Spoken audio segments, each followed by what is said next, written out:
아직도 그때만 생각하면 가슴이 쿵쾅거리고 손이 벌벌 떨려와요. 지금도 글을 쓰면서 몇 번이나 썼다 지웠다를 반복하며 쓰고 있습니다. 저는 57살에 3교대 공장 근무를 하고 있는 여자입니다. 젊어서부터 공장에서 일을 했는데 내일 모레면 60을 바라보는 나이에도 공장 일을 계속 해야 될 것 같다는 생각이 들어요. 집에 돈이 많은 것도 아니고 그렇다고 제가 잘난 것도 아니어서 잘리기 전까지는 밥벌이를 해야 되거든요. 내 인생은 태어날 때부터 암울하더니 평생을 암울하게 살다 가는구나 라는 생각이 들어요.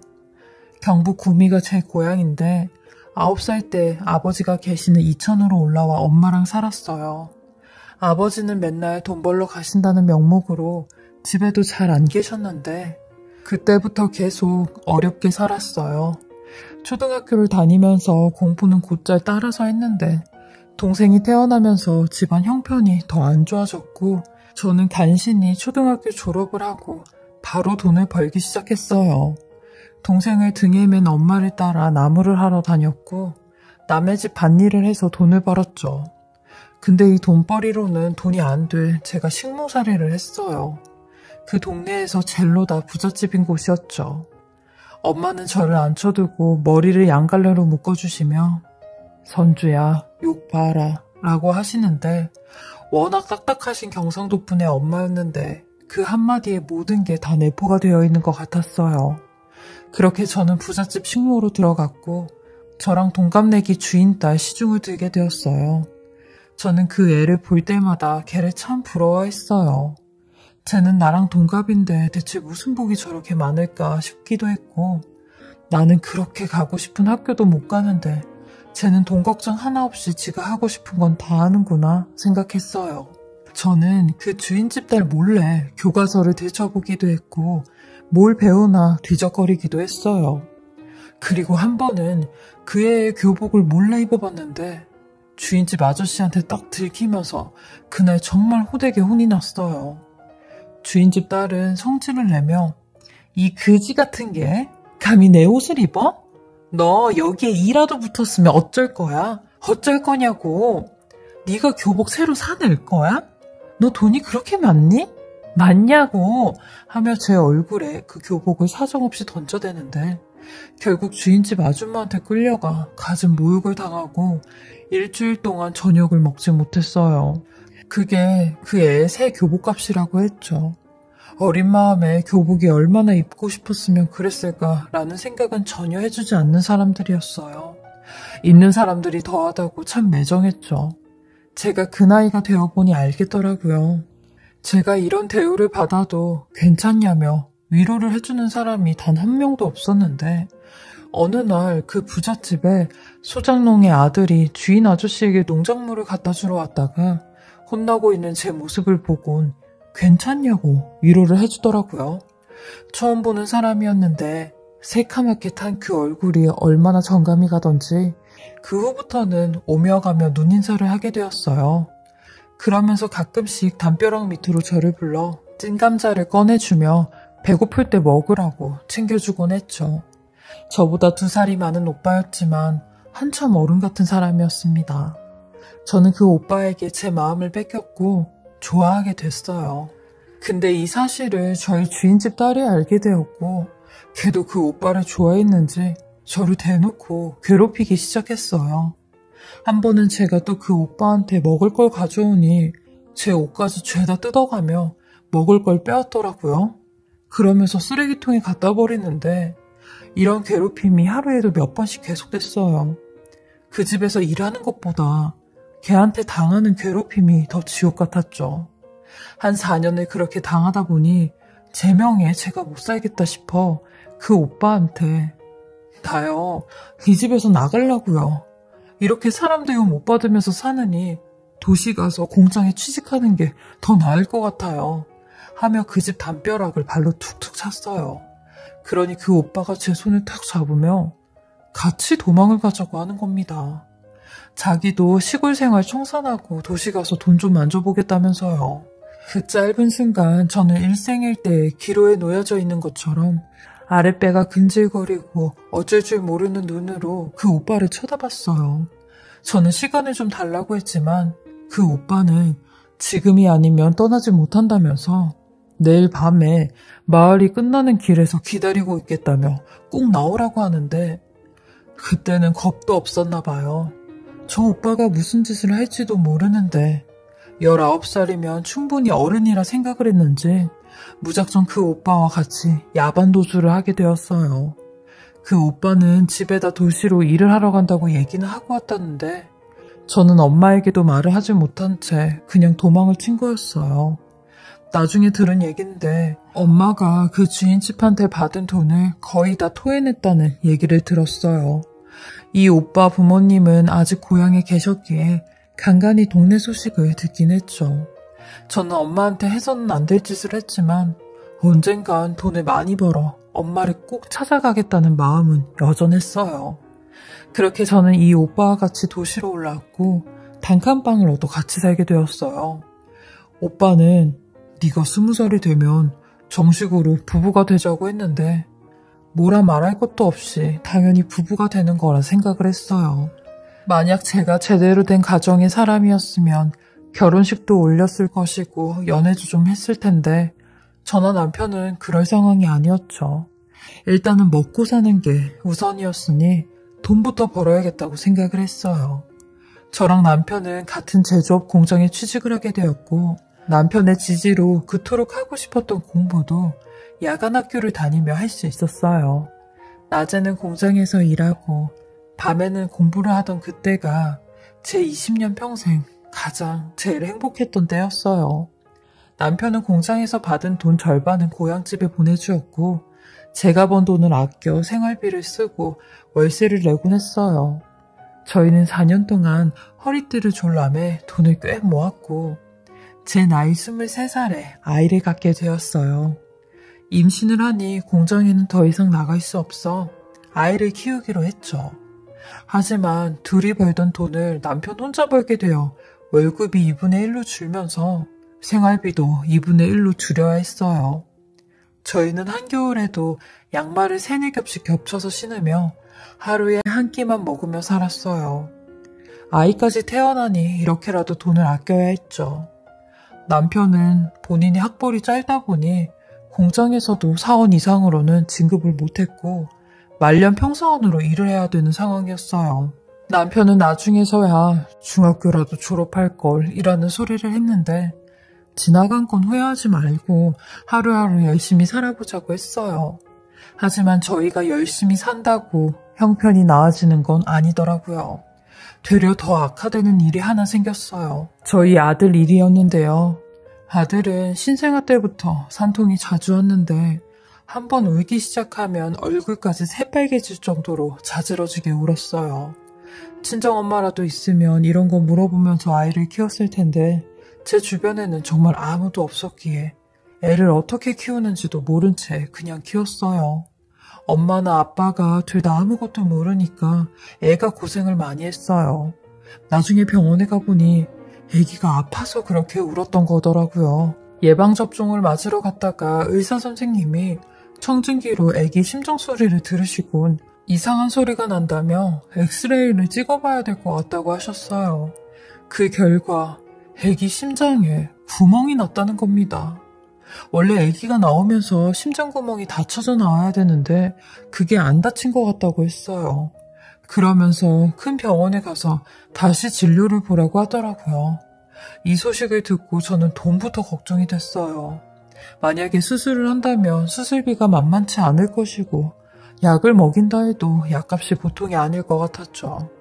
큰 병원에 다시 가서 진료를 받아보니 애가 너무 작아서 시술조차 안 된다며 아기가 시술이나 수술을 하기 좋은 시기까지 기다려야 된다고 했어요.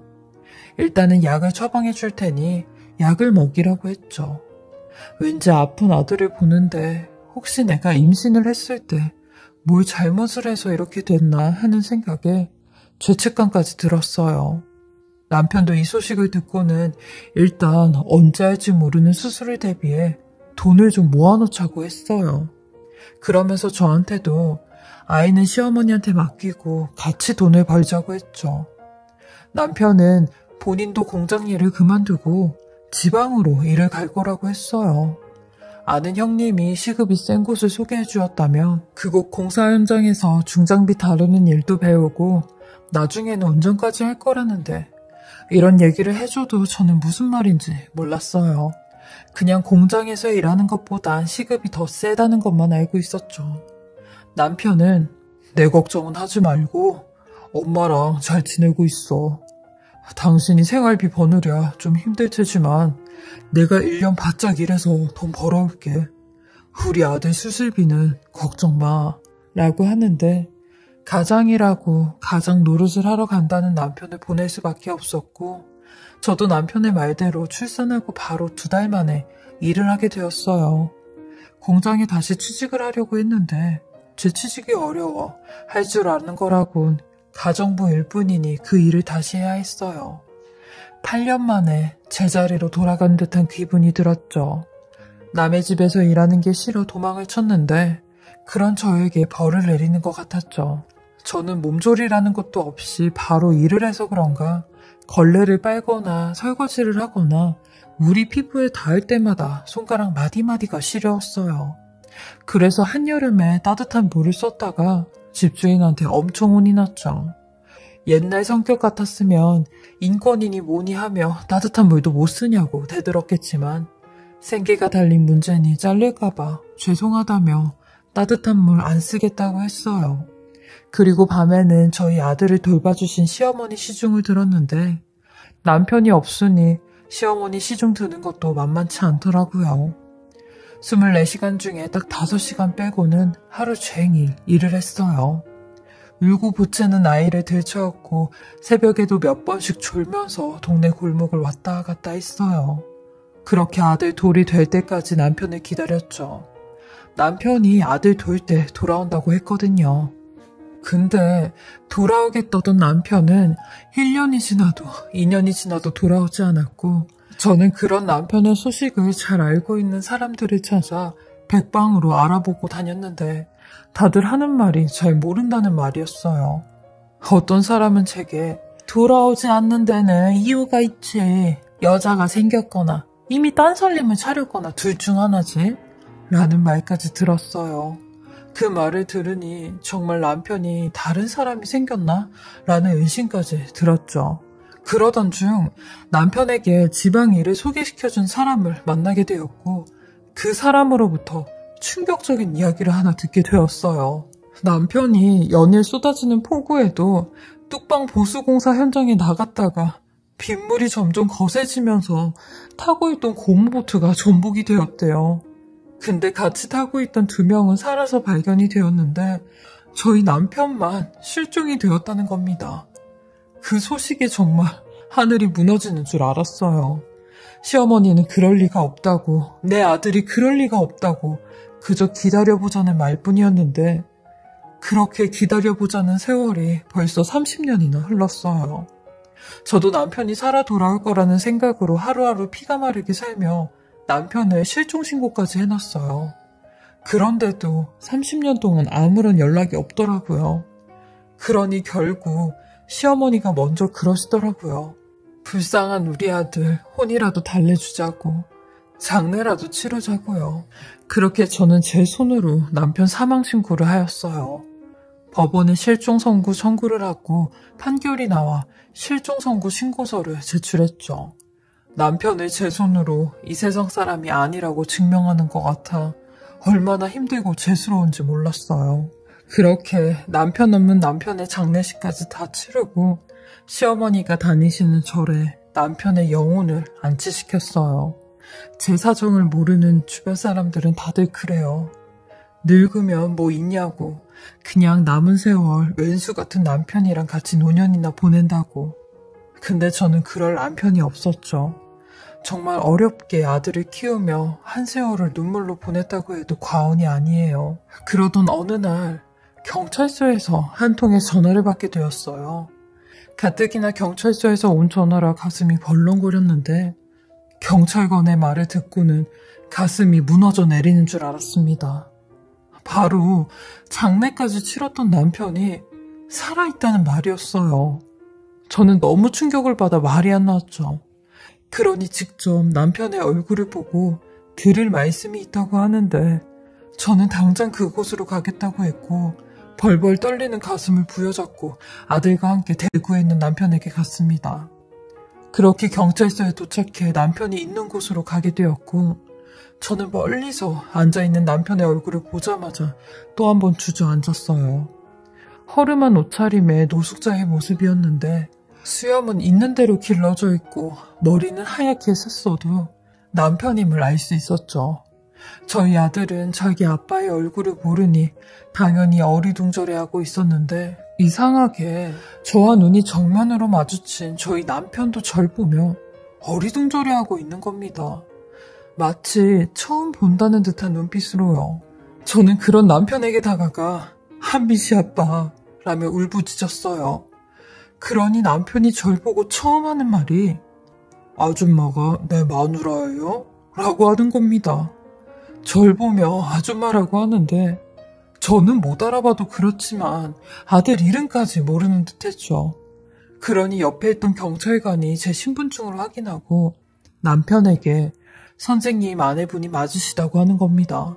저는 대체 이게 무슨 상황이냐고 물었고 경찰관이 남편에게 있었던 일을 다 이야기하는데 남편은 32년 전 그때 사고를 당한 후 뚝 하류에서 어떤 노인에게 발견이 되었대요. 그리고 그 노인 덕분에 생명을 구할 수 있었다는데 중요한 건 바위에 머리를 크게 다쳐서인지 자신의 이름조차 기억하지 못했대요. 그리고 사고의 영향 때문인지 말투와 행동이 모두 어눌해져 그 노인의 집을 나와서 전국을 떠도는 노숙자로 전락을 했다는 겁니다. 경찰 말로는 아마 사고 후유증으로 기억 상실증에 빠지신 것 같다고 했죠. 그러던 지난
일주일 전에 남편이 역 부근에서 구걸을 하다가 그 돈으로 복권을 한 장 샀는데 그 복권이 2등으로 당첨이 되었다는 겁니다.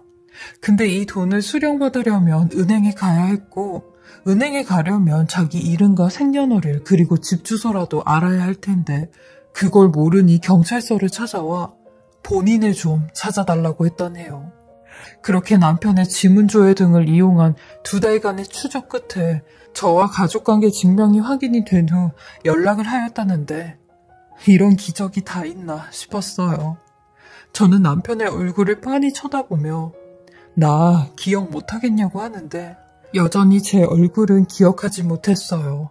하지만 그 기억 하나만은 또렷이 기억하고 있더라고요. 저 아줌마 내 아들이 수술을 받아야 되는데 이거 로또 당첨된 걸로 수술비 보태세요. 우리 아들이 심장에 구멍이 났거든요. 라고 하는데 그 말을 듣고 저는 정말 오열을 했어요. 32년 전 남편의 기억 속엔 아들이 아픈 거, 수술을 받아야 하는 거, 그거 하나 남은 거죠. 이래서 부모고 이래서 아버지구나 싶었어요. 아들도 그 말을 듣더니 눈물을 흘리며 지 아버지 손을 꼭 잡아주더라고요. 남편은 머리를 긁적이며 몹시 당황해하는 듯한 얼굴이었는데 자기는 사고 기억과 아들이 아픈 것만 기억할 뿐 아무런 기억을 하지 못한다고 했어요. 저는 그런 남편을 붙잡으며 애써 기억하지 않아도 된다고, 이제라도 이렇게 얼굴 보게 됐으니까 이것만으로도 나는 너무 다행이라고 했어요. 그리고 집으로 가자고 했죠. 당신이 그렇게 원하던 셋이서 함께 살고 싶어 했던 그 집으로요. 저는 집으로 오자마자 남편과 함께 찍은 사진을 보여주며 남편을 안심시켜 주었어요. 그러니 그제서야 좀 경계가 누그러졌는지 대화도 하고 질문도 제법 했는데 아들의 건강을 제일 걱정하며 이제는 다 괜찮냐고 물어보더라고요. 그러니 아들도 활짝 웃으며 이제는 괜찮다고, 아버지의 이런 간절한 마음이 저한테도 닿았나 보다고 했어요. 그래서 지금은 아픈 데도 없고 아주 건강하다고 했죠. 그러니 남편이 아주 환하게 웃더라고요. 그렇게 크게 웃는 건 남편 만나고 처음 보는 모습이었어요. 그리고 저는 이 반가운 소식을 시어머니에게도 알렸고 다음날 바로 인사를 드리러 갔어요. 시어머니는 살아 돌아온 남편의 모습을 보곤 기겁을 하셨고 기억상실증이라는 말에 또 한 번 놀라셨어요.